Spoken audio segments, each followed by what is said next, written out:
Hello, my sweet, gorgeous souls, and welcome to another episode of the Be Radically Authentic podcast, a podcast where we believe everyone deserves to be loved, appreciated, and accepted for who they authentically are. My name is Carolina Jimena, and I am your podcast host. Today, we're talking about one of my favorite topics in relationships, communication, and in particular, the fact that mind readers don't exist, boo-boo. Are you a mind reader? Probably not. So guess what? Your loved ones, they're not mind readers either. And this story, or this episode, is inspired by a story I want to tell you. A couple of weeks ago, Matthew and I were in the kitchen and we were making breakfast. And if you saw my Instagram a couple weeks ago or a couple months ago, I can't even remember now, we bought a Ninja Creamy because I absolutely cannot say no to this man. And he loves his sweets. So we bought a Ninja Creamy to be able to make ice cream at home. Where we have the Ninja Creamy, we also have my smoothie maker and we also have our toaster, but there's only two outlets. So at one point, you always have to kind of shift what's currently plugged in.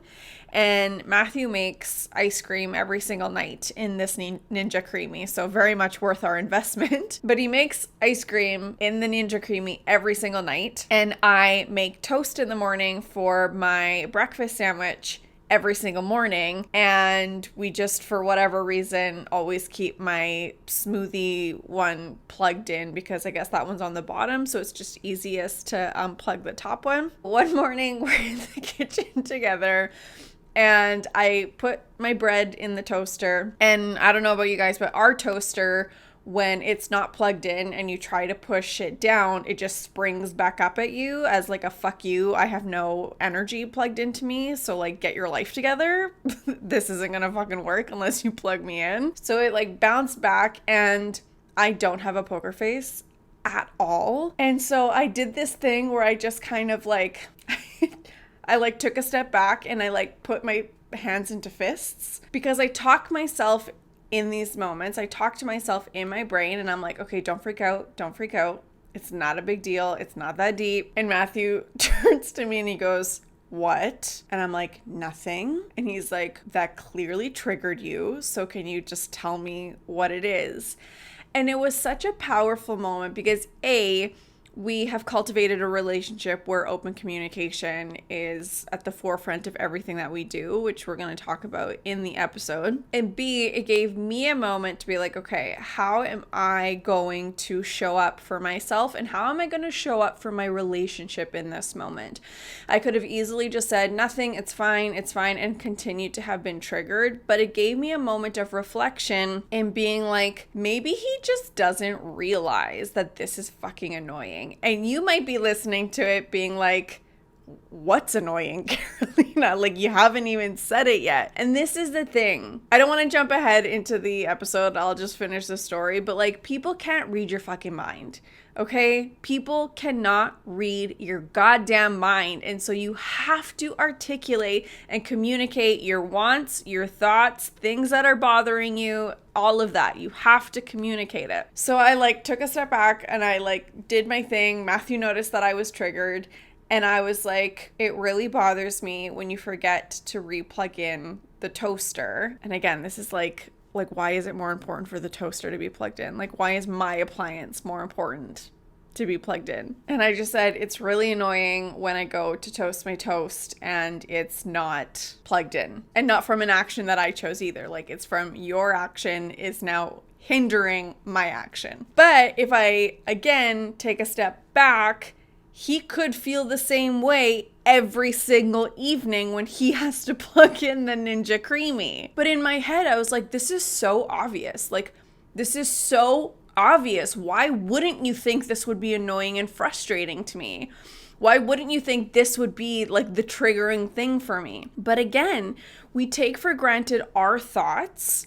We think that what we are thinking is the reality, and it's not.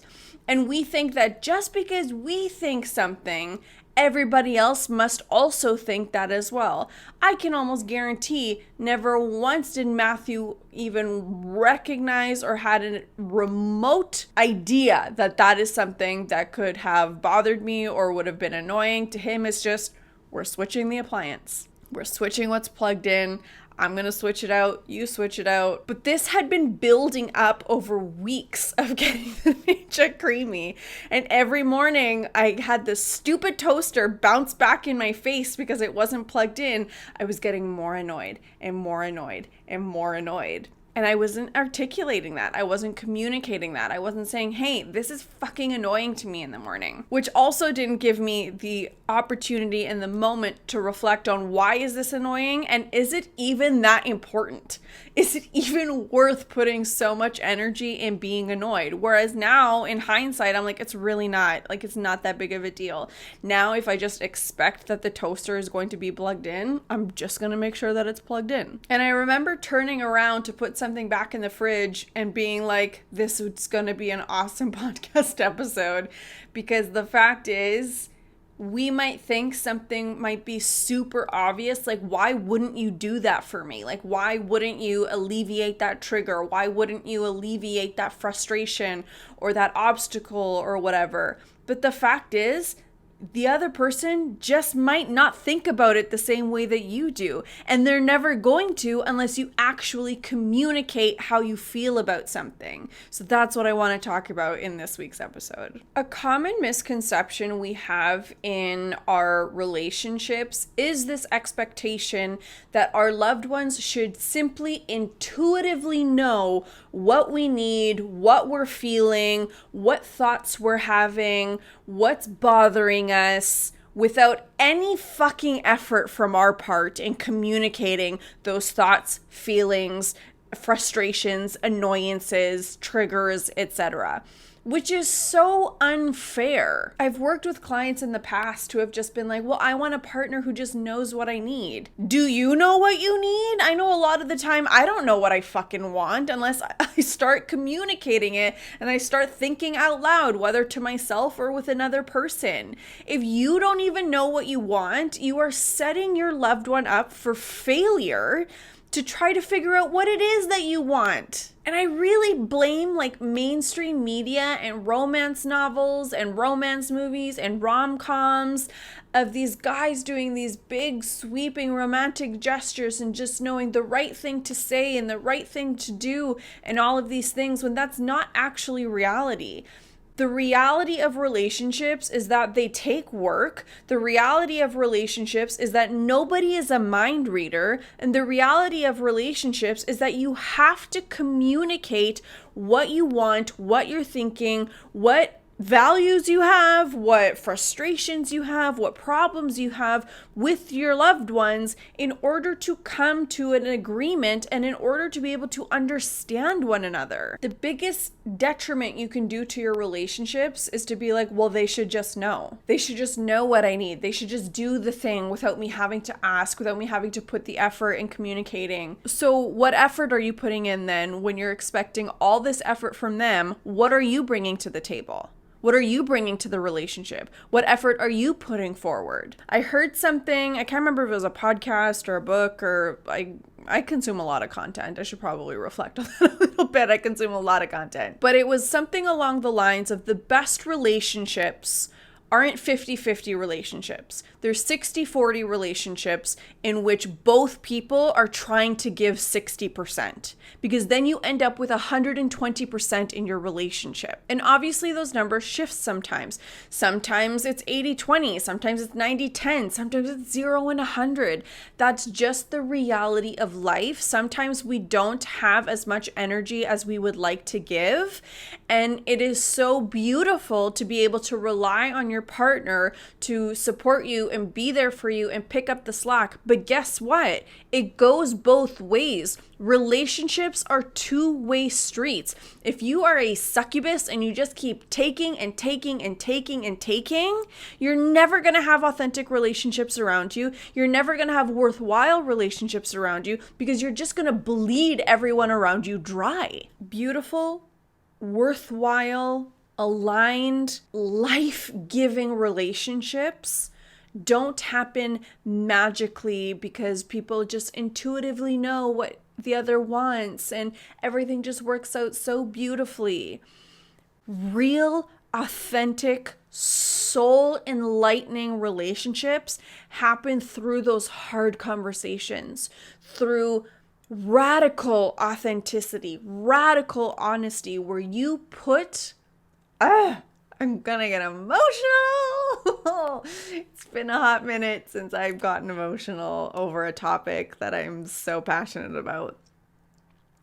Soul-giving relationships happen when you lay your soul bare, when you 100% put your authenticity out there, put your whole being on display for another person. And I'm not saying you do this for everybody. Not everybody is worth and deserving of your 100% authentic energy. Not everybody is worth and deserving of access to those vulnerable, beautiful, raw parts of you. Not everybody deserves access to that. So I want to be really clear about that. You don't have to just give yourself endlessly to other people. Again, relationships are two-way streets. If somebody is showing up for you raw and authentically, and you consent to that relationship and want to show up raw and authentically for them as well, it's going to be a beautiful, beautiful, beautiful blossoming relationship. But not everybody gets that. Not everybody you meet gets that, and not everybody should.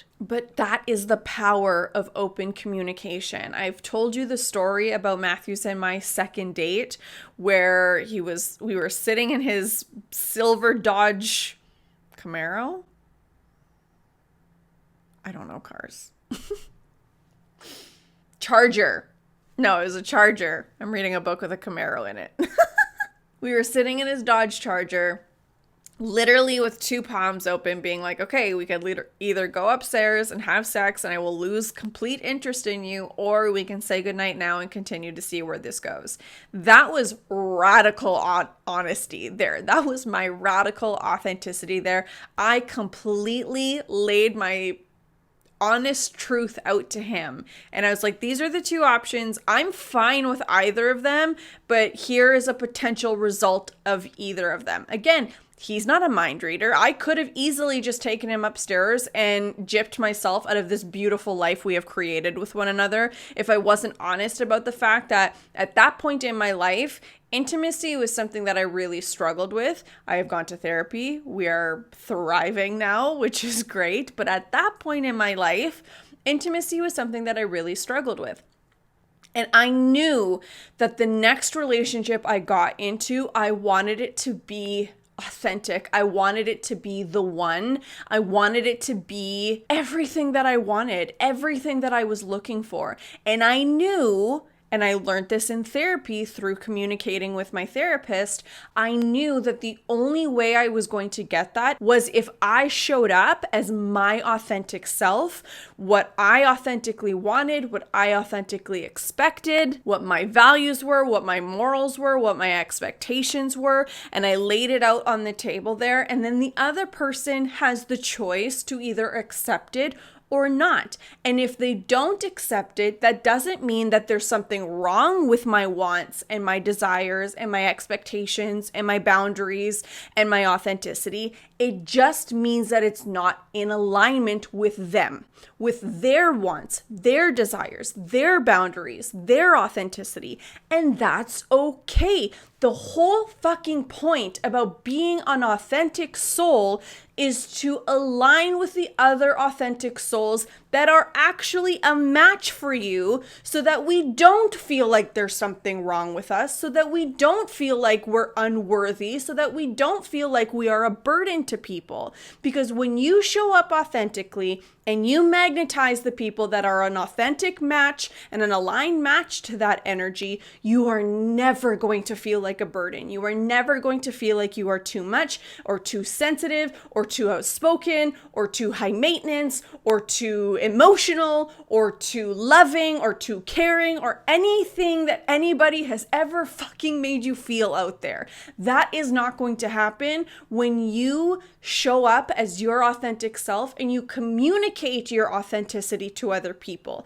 That is the power of speaking your mind. That is the power of communicating your thoughts so that your relationships thrive, and knowing that people aren't mind readers. People aren't going to know if you're being inauthentic. People aren't going to know if you are holding back. People aren't going to know if you are trying to be something that you're not. Eventually you will, because our authenticity always shines. Our authenticity always comes through in one way, shape, or form. But when we communicate, and we communicate honestly, and we communicate authentically, we build this foundation of trust. We build this foundation of being able to cultivate emotional intimacy with people. And we cultivate this opportunity to be vulnerable in our relationships. And what grows from there, you guys, that's the magic. But it takes effort. It takes communication. It takes being uncomfortable, and it takes a little bit of risk to put yourself out there and be like, is this person going to accept me as I am?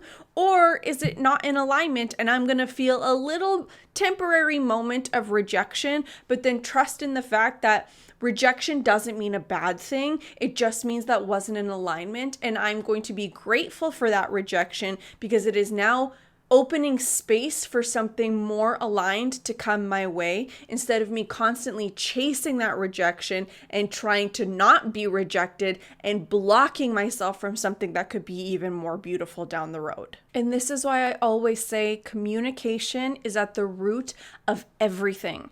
Communication is at the root of all of your problems, and it is the antidote for all of your solutions. At the root of every problem is some sort of miscommunication, whether it is a misunderstanding, whether it's misalignment, whether it's lies, whether it's dishonesty. At the root of every problem is miscommunication, which means that the solution to every problem is proper communication. And that's why communication is such a powerful problem-solving tool in our relationships. Like the story I told you at the top of the episode, that could have escalated over time. And I literally said this in last week's episode. Divorce doesn't happen overnight. People don't wake up one morning wanting to divorce. It is an accumulation of problems and miscommunications and not communication over time that leads to that destruction, that leads to that dissolvement of the love and the promise of building a life with one another. And so this toaster story, I could have let that build over time and over time and over time and eventually exploded over something that was of no consequence. A fucking toaster being plugged in? Come on. Not that deep, not that big of a deal. But again, because I took a second and recognized that Matthew is not a mind reader. Just because to me it's so obvious that this would be annoying and annoying to me doesn't mean that he's going to automatically understand or know that unless I communicate it to him, because he's not a fucking mind reader. Nobody is. Similarly, like when I want something cute done for me, I have to communicate to him what I like. I have to communicate that, yeah, I would love to come home one day to a bath drawn for me. I would love to come home one day to a bouquet of flowers on my desk. I would love to come home one day to dinner made for me. I would love to come home one day for you planning a date night. But it is so unfair for me to expect him to put all of the effort in magically knowing all of this and me putting none of the effort in communicating that to him.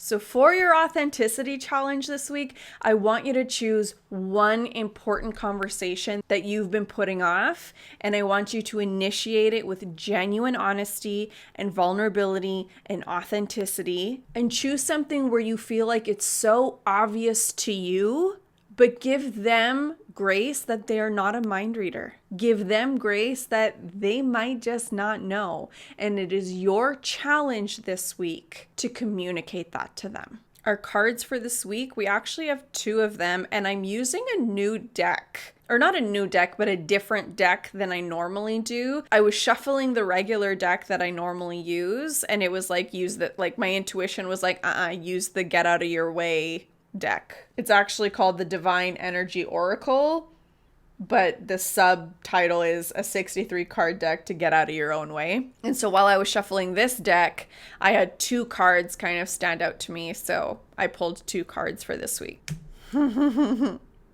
So our cards for this week that I pulled, because like I said, I pulled 2 of them. One is Refine Your Attention, and the second one is Become a Clear Channel, which is literally what we've been fucking talking about. So refine your attention. This is really bringing to fact that what is obvious to you, what is in your attention, what is so clearly obvious to you, we might need to refine that a little bit and understand that that might not be everybody's attention. It might not be obvious to everybody else. So we have to refine our expectations. We have to refine how we look at things. And I'm not saying change them. We don't want to change ourselves for other people unless, it's something that you want to change. Like for me, I had a really hard time communicating my thoughts and my feelings because I always felt like I was a burden to other people.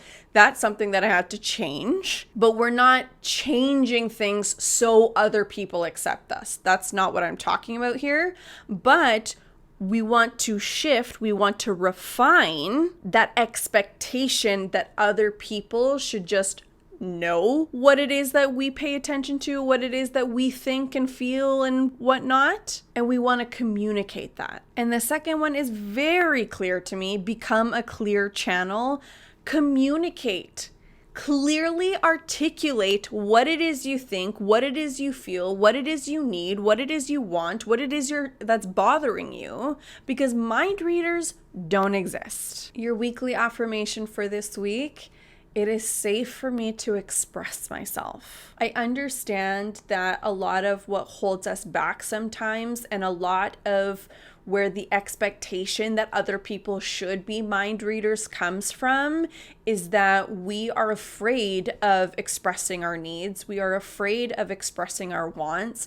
We are afraid of expressing our discomforts. We are afraid of expressing ourselves because we're going to be labeled too much, too difficult, too sensitive. A lot of expecting other people to just intuitively know what we need comes from a root of feeling like a burden and like we can't express ourselves.